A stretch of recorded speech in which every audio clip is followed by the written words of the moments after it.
Bon, alors, ils sont en train de préparer mon scooter pour l'envoyer à Saigon en train. Ça me coûte environ 30 €. Ils vont l'emballer et puis je le récupère dans 3 jours parce qu'il y a quand même 2000 km. Donc ils ont retiré l'essence, mais il faut voir que franchement il protège bien, hein, il est très bien enveloppé. Donc moi de mon côté je vais prendre l'avion vendredi parce que le train, 31 heures de train, même wagon couchette, ça va être des lits très durs, donc je préfère prendre l'avion. Ça coûte pas plus cher de toute façon et c'est plus rapide.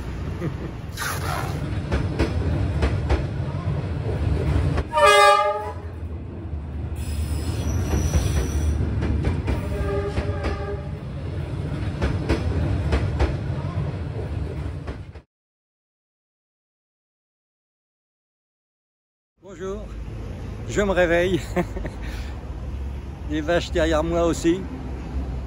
Alors je suis au Cambodge, j'ai passé la frontière hier matin, après avoir récupéré mon scooter que j'avais envoyé de Hanoï jusqu'à Saigon, si vous vous souvenez, en train.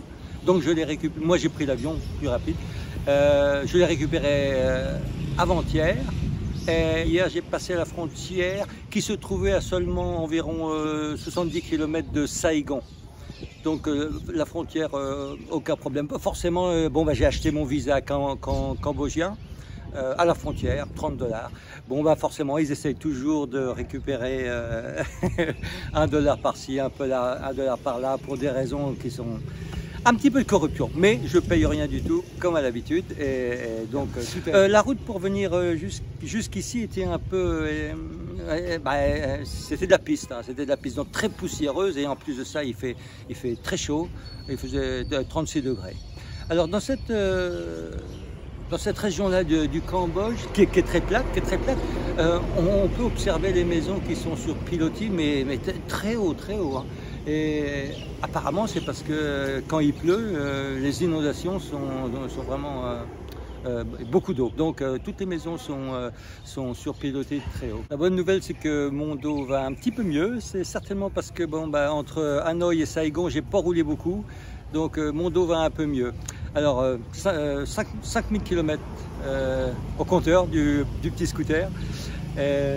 Maintenant je descends vers Angkor, le fameux site de Angkor, le site les temples de Angkor. Tout le monde vient au Cambodge pour voir les sites. Donc je remonte au nord pour voir ces sites-là et ensuite je redescends sur Phnom Penh, la capitale, pour visiter un peu et après ça je retournerai au Vietnam pour visiter toute la région du Mekong, tout au sud du Vietnam. Voilà le programme, alors à bientôt. je bois mon café. Un de mes petits régals favoris quand je suis au Vietnam, c'est le banh mi. Alors en fin de compte c'est des sandwichs. Il peut y avoir des œufs, une omelette, il peut y avoir du bœuf, du poulet. On en trouve partout et ça coûte environ 1 €. C'est délicieux, le pain est très croustillant et c'est délicieux.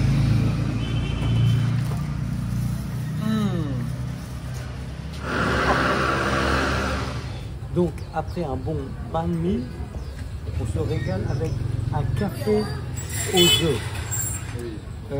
En attendant le train qui va de Hanoï jusqu'à Saigon, et je vais mettre mon scooter dedans dans quelques jours, et on déguste ça.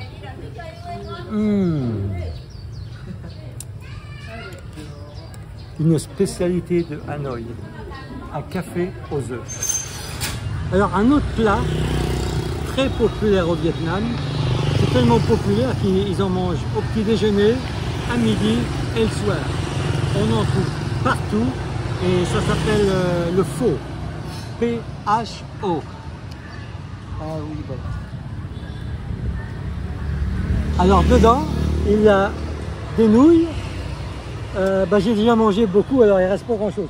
Des nouilles, il peut y avoir du poulet, il peut y avoir du bœuf, il peut y avoir des œufs, il peut y avoir toutes sortes. Mais automatiquement, il y a des nouilles dedans. C'est très bon, c'est très bon.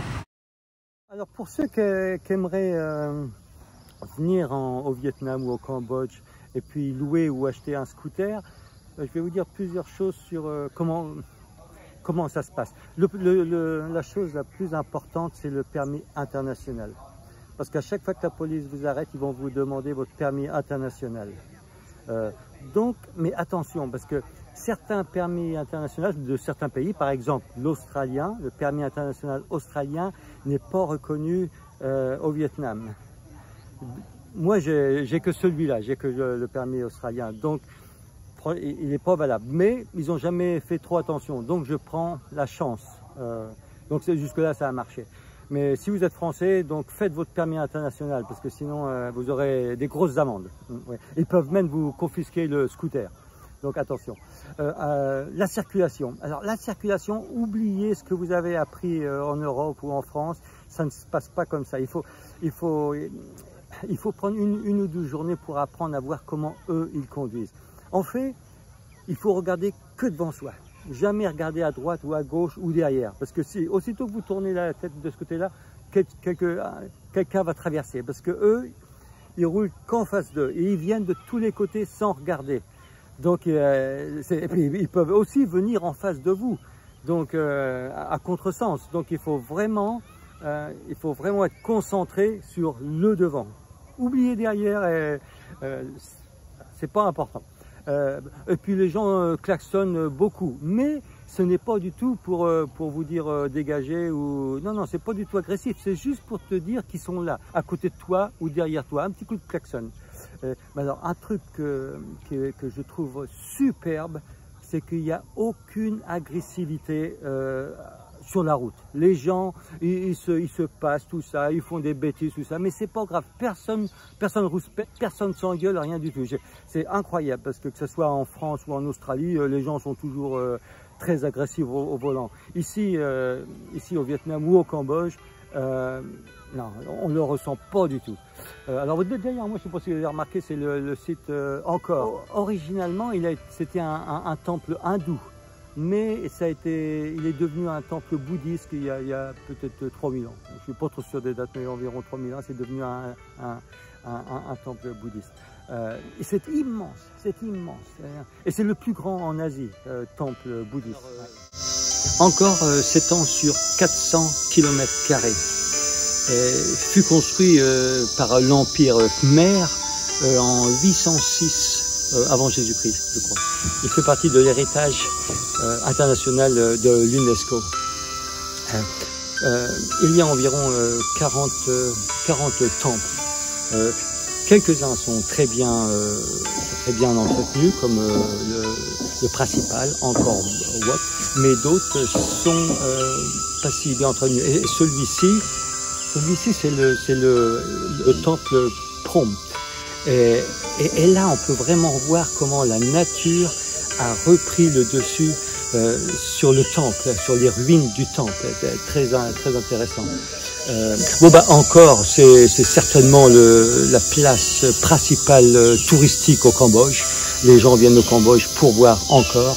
Et je peux dire que franchement, ça vaut le coup, quoi, hein, parce que c'est le plus grand site religieux en Asie, qui représente aussi l'hindou et le bouddhiste. Comme vous pouvez sûrement le voir sur ma figure, il fait très chaud. Dans la journée, c'est du 37-38 degrés, donc très chaud.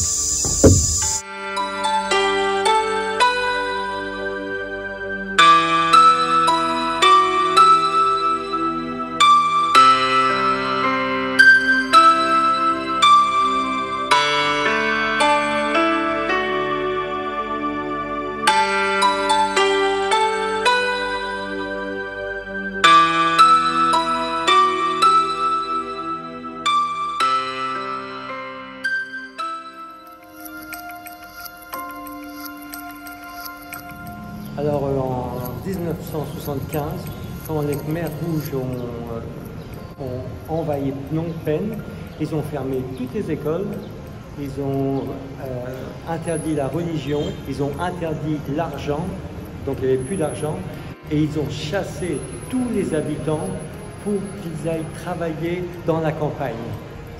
Et ici où je suis, c'était un ancien lycée et c'est devenu une prison d'interrogation. Donc tous ceux qui étaient contre les Khmers rouges étaient emprisonnés ici et torturés et la plupart, 20 000 ont été emprisonnés ici et je crois que 14 ont survécu.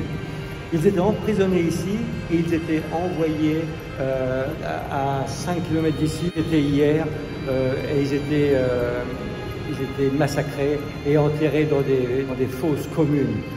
Ils ont retrouvé 17 000 corps de Cambodgiens. Alors l'idée de Pol Pot, c'était communiste, vraiment communiste, et on appelait les Khmers rouges parce que rouge c'est la couleur du communisme. Et lui, son idée, c'était que tout le monde travaille dans les champs pour cultiver et que tout le monde soit pareil. Pour lui, le capitalisme, c'était vraiment l'ennemi. Donc il fallait l'anéantir. Donc ça y a duré de 75 jusqu'à 79. La population du Cambodge à l'époque, c'était à peu près 8 millions. Et 2 millions ont péri pendant ces 4 ans. Beaucoup exécutés, mais aussi beaucoup parce que la famine, la maladie, tout ça, ils n'étaient pas soignés, tout ça. Donc c'était un génocide. Donc en 79, c'est l'armée vietnamienne qui a chassé les Khmers rouges. Pol Pot est parti dans la jungle avec ses troupes et en continuant à résister contre le nouveau gouvernement. Il a été arrêté en 1996 ou 97. Il est mort 1 an plus tard. Apparemment, ils disent que c'était un suicide ou une crise cardiaque, mais personne ne sait. Il a été incinéré aussitôt, donc impossible de savoir si c'est vraiment lui qui a été incinéré. Donc, beaucoup de questions à ce sujet-là.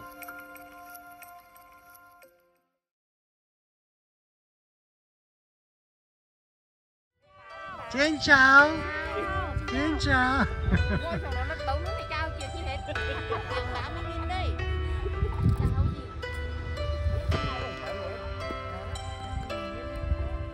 Qua đây mày hôm rồi.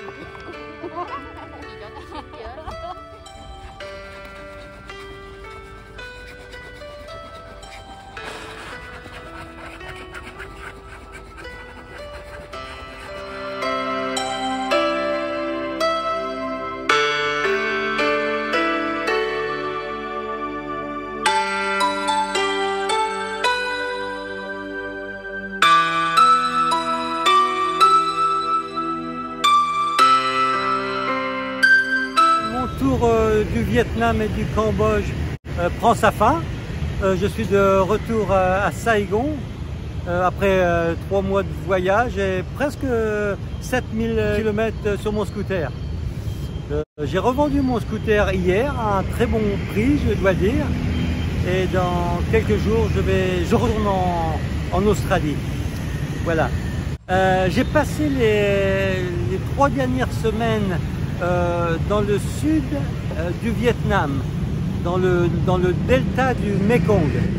Bon, le Mekong, 4500 km, comme tout le monde le sait, il prend sa source au Tibet, traverse la Chine, la Birmanie, la Thaïlande, le Laos, le Cambodge et le Vietnam, où il se jette dans le Pacifique. Donc cette région du Mekong est très riche. Tout à l'ouest de cette région du Mekong, la région est très riche en rizières, avec un climat très favorable. Ils arrivent à faire 3 récoltes de riz par an, alors que dans le nord du Vietnam, ils en font qu'une seule récolte. Donc la région est très riche. Alors ça, c'est à l'ouest. Au centre de cette région-là, c'est très tropical et donc ils cultivent beaucoup d'arbres fruitiers. Les bananiers, les mangues, les papayes, les ramboutans, tous les fruits tropicaux inimaginables.